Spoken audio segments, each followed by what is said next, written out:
As we honor Torrance's centennial, we're taking a closer look at the people, places, and things that have played a key role in making the city what it is today. As part of our centennial series, we're speaking with those who have held the honorable position of Torrance mayor. Ken Miller was elected to city council in 1962. After 2 council terms, he ran for mayor in 1970.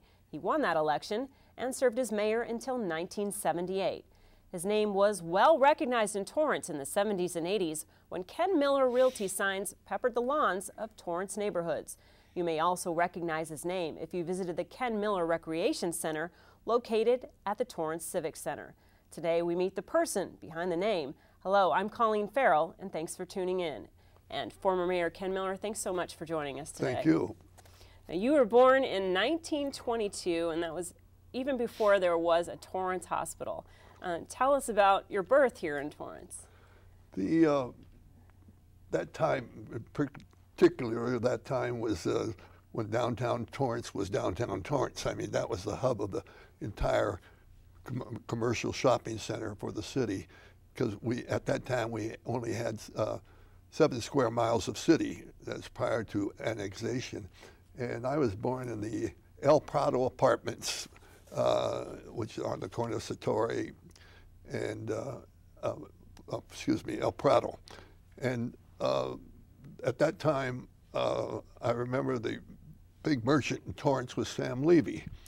And at that time, Sam was living in the next unit in the hotel. The reason we're in a hotel was my father was a steel worker in Pittsburgh, and they offered him a job out here when they opened us in the steel plant in Torrance. And so at that time, which is about 1917, 18, they moved out to Torrance and had to live in Los Angeles because they had no place to live in the city except the apartment houses.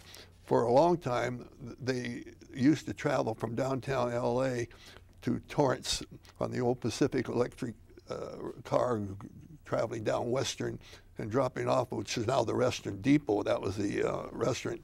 That was a depot for the get off, go to work, come back at 4:30, get on, go back up. And then eventually they got into the hotel, Proud Hotel. That's where I was born. That was, as you said, was a year prior to the building of the Torrance Memorial. I have a younger brother who was 4 years younger than I, who was born in those hotels. So that was life as it was, as it was tonight. And there was a doctor or a nurse present? Dr. Lancaster came in, and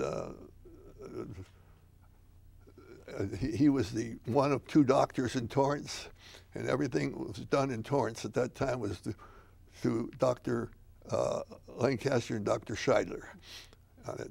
And so that was sort of the coming of it. And I remember very well as I stayed in those units, so maybe 2 or 3 years, I can't remember when, used to go downtown on El Prado. It was a dirt street at the foot of the hotel and play, throw balls around, baseballs around and whatever, play there. Then we eventually were able to move into a home on Gramercy Avenue, which happens to be next door to Louis Zamperini, the great Olympic star. So those doctors must have been pretty busy in town at that time. Oh yeah, and this, remember back in roughly 29 was the Depression, you know. So maybe I was 7 or 8. I remember that the fact that practically no one had money. And I remember Dr. Lancaster coming to our house and taking care of my mother. And she gave me couple dollars to give to him when he went out the door, and he took the money and put it back in my coat and said, keep the money, you know. Wow, things were different back then. So as you mentioned, your father came here from Pittsburgh, and Torrance really did originate very much as a blue-collar town with, you know, such companies as Columbia Steel and Union Tool and many others. How did that sort of impact the commercial development, also the residential development here, that it was, you know, so much of a blue-collar origination? Well, there was the steel plant, and there was Union Tool, which made tools for oil wells, for oil tools. And you either worked at one place or another in Torrance at that time. You're thinking about a population of maybe 1,000 people, give or take. And that was it. I clearly remember the oil workers and the steel workers would get off on Friday night and go down and have their pants pressed and cleaned or whatever, and go out on the town for when they got their paychecks on it. So it was just, that was the town. That was the heart of the town. And El Prado Street and Satori Street was the major. There was no such thing as, obviously, the Del Amo Mall and what have you. And so we would accommodate. However, we had so few stores that I remember my folks, when they really wanted to shop, would go to Long Beach, or they'd go to Inglewood, where the shops were, to shop. Even Lomita had more shops than Torrance had on it. That was before the days of Del Amo Mall. Yeah. I hear, as I've been working on the Centennial series, I've heard a lot about the factory frolics. Did you participate in those? And tell us about that. I'm fully aware of it, but they held them in old downtown Torrance on El Prado Street, and they had a cage there, and they would take some well-known person and jail them, you know, as a joke, you know, and they have to pay a fine to get out, you know. That's funny. That's the only thing I remember of the affair. Yeah, from what I understand, they used to have big dances in the old Civic Auditorium, and that was sort of like a hub place for everyone from the South Bay area came, and I think they were Friday nights, I believe. The Civic Auditorium was located on the corner of Cravens and El Prado, which is now a health building. You know, you can buy health equipment.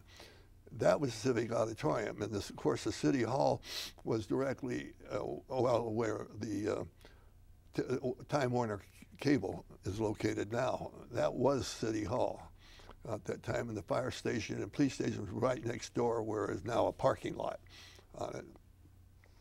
Now, your father, again, was from Pittsburgh. Did they go and actually recruit workers? Yeah, what they did was, as I was told, they went to Pittsburgh, Youngstown, and Nova Scotia, where there were big steel plants, and they said, we're opening a plant in Torrance, California. Of course, nobody knew where Torrance, California was. And we have a job out there if you want to go out to California. And my dad was one of the several that took and came out from Pittsburgh to Torrance, which was Neverland. And the only reason why they built a steel plant in Torrance, basically, was Yard Sidney Torrance was a developer from Pasadena, and he was looking for sites. And they thought that if they got out of the city of LA, the taxes would not be as high. So they come out to the middle of nowhere, literally, and built the plant there. And as the story goes, and this is what I've been told, I was too young to remember, but they built the plant so it backs up to Western Avenue. And originally they were going to build a canal from downtown LA to San Pedro in order to transport shipping. And of course the canal was never developed, but the strip of land between Normandy and Western the city of LA annexed that. So they have a tie-in with the port of San Pedro. Obviously the canal was never built, and therefore they took the plan as it is, and same thing with Union Tool. They backed up to Western Avenue, but those dreams went astray a long time ago. But that's how they got there. Take us back and tell us what it was like, being a little boy growing up in Torrance. What were the local hangouts, and what did kids do here when they were growing up back then? There wasn't the mall, there wasn't video games, what was life like? Well, it's a funny thing. At one time, I lived on Arlington Street, for anybody, Arlington, near Plaza del Amo.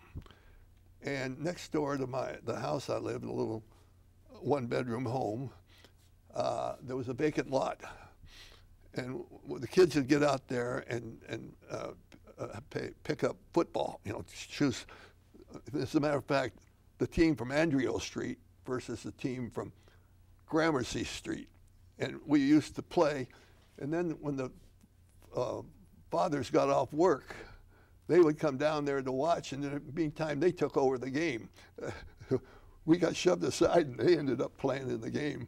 I can remember that very clearly on it. But it's sports. It was sports. We would play to kick the can at night. Say, I lived on Gramercy, as I say, at one time. And at night, we'd choose up sides, and Andrio versus Gramercy, and we'd play, if you know what kick the can is, and play until midnight, literally. And talking about how times have changed, I've also heard that kids used to hitchhike down to the beach and thought nothing of it. That's a story in itself. We were all beach people in those days, the kids from the school, high school, and from literally elementary school. And I would stand on the corner of Crenshaw and Torrance Boulevard and wait to hitchhike to the beach. Well, it'd take about 20 minutes before a car would pass, and then they would always pick you up because they knew you. And that's how we got back and forth from the beach. Well, we're going to take a quick break, and when we come back, farming as a major industry in Torrance? Yes, that's right. We'll talk to former Mayor Miller about what rural Torrance looked like. Stay with us.